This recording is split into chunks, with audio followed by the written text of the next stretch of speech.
You're hiking a beautiful trail, enjoying the solitude, when you round a bend and come face to face with a grizzly bear. It stands on its hind legs, lets out a deafening roar, and starts to charge. What do? Freeze? Run? Play dead? Your instincts might scream one thing, but survival could depend on doing something completely different. This isn't about hypothetical scenarios. It's about the real choices you might have to make in a life-or-death encounter with a wild animal. And the right choice isn't always obvious. Wild animal attacks are rare, statistically speaking. But they do happen. And when they do, knowing what to do, and what not to do, can be the difference between survival and tragedy. This video isn't about fear, it's about empowerment. We're going to debunk some dangerous myths, break down 5 crucial survival tips that apply to a range of animal encounters, and give you the knowledge you need to feel more confident and prepared in the wild. These aren't just abstract tips, they're based on research, expert advice, and real-life encounters. Let's get started. Your life might depend on it.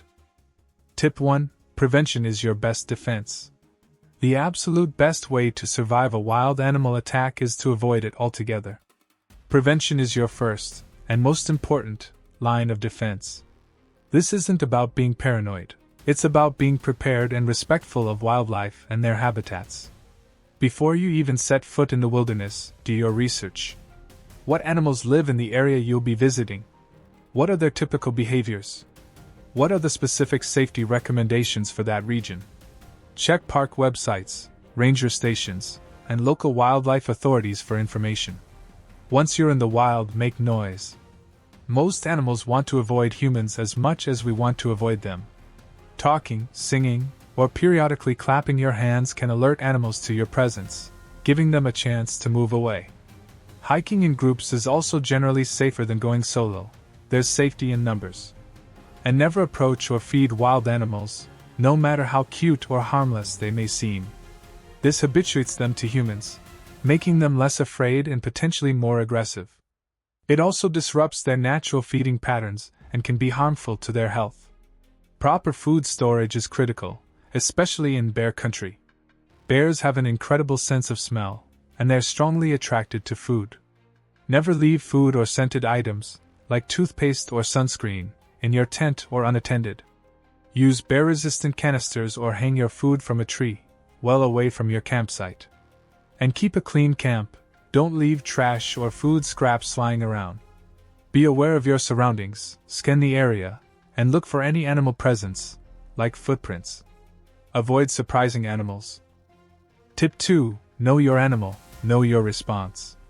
If, despite your best efforts, you do encounter a potentially dangerous animal, your response should be tailored to the specific species. What works for one animal might be disastrous for another. This is where knowing your animal is absolutely crucial. Don't rely on generic advice or old wives' tales. Learn the specific recommendations for the animals you might encounter.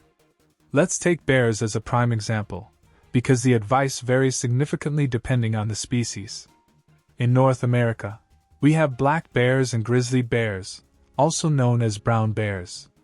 Black bears are generally smaller and less aggressive than grizzlies. If you encounter a black bear, the recommended response is to make yourself look big, make noise, yell, shout, bang pots and pans, and slowly back away, keeping your eyes on the bear. Don't run, as that can trigger a chase response. If a black bear attacks, fight back aggressively, using anything you can as a weapon: rocks, sticks, your fists. Aim for the bear's face, eyes, and nose. With a grizzly bear, the advice is more nuanced. Grizzlies are larger, stronger, and often more aggressive than black bears. If you encounter a grizzly, the first step is to remain calm. Easier said than done, I know. Speak to the bear in a calm, firm voice, to let it know you're human and not prey. Slowly back away, without turning your back on the bear. If the bear charges, stand your ground until the last second. Many grizzly charges are bluffs. If the bear makes contact and the attack is defensive, meaning the bear feels threatened, perhaps because you surprised it or got too close to its cubs, the recommended response is to play dead. Lie flat on your stomach, spread your legs, and cover the back of your neck with your hands. This can convince the bear that you're no longer a threat. However, if the attack is predatory, meaning the bear is stalking you, or it continues to attack after you've played dead, you must fight back with all your might, just like with a black bear. Mountain lions, also known as cougars or pumas, are another large predator to be aware of, particularly in western North America. The advice for mountain lions is similar to that for black bears. Make yourself look big, make noise, maintain eye contact, and slowly back away. Never run, crouch down, or turn your back. If a mountain lion attacks, fight back aggressively, using anything you can as a weapon: rocks, sticks, your backpack, even your bare hands. Aim for the eyes, nose, and throat. For snakes, the key is avoidance and identification. Learn to recognize the venomous snakes in your area, and be careful where you step and place your hands, especially in rocky areas, tall grass, or near water. If you are bitten by a venomous snake, stay calm, immobilize the affected limb, and seek medical attention immediately. Do not attempt to suck out the venom, apply a tourniquet, or cut the wound. These are outdated and ineffective first aid measures that can actually do more harm than good. Tip 3: Don't run, with exceptions. This might seem counterintuitive, but in most encounters with large predators, running is the worst thing you can do. Running triggers the animal's chase instinct, and you cannot outrun a bear, a mountain lion, or a wolf. They are faster, stronger, and more agile than you are. Running also makes you look like prey. The general rule is to stand your ground, make yourself look as large and intimidating as possible, and make noise. This can involve raising your arms, waving a jacket or backpack, yelling, shouting, or banging objects together.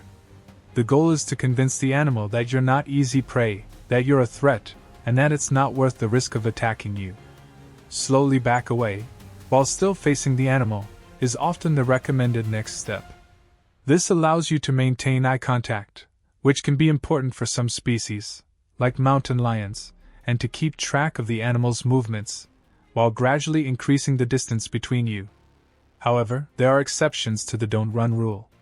If you encounter a crocodile, for example, your best bet is to run away as fast as you can, in a straight line. Crocodiles are incredibly fast over short distances, but they are not as agile on land as they are in water. If you're attacked by a swarm of bees, running is recommended, as is seeking shelter, like a car or a building, to get away from the stinging insects. With sharks, trying to swim away is like running, and can trigger the animal. The best you can do is stay calm and defend yourself, if it comes to it. The key takeaway here is that there's no one-size-fits-all answer. You need to know the specific animal you're dealing with and understand its typical behavior and attack patterns.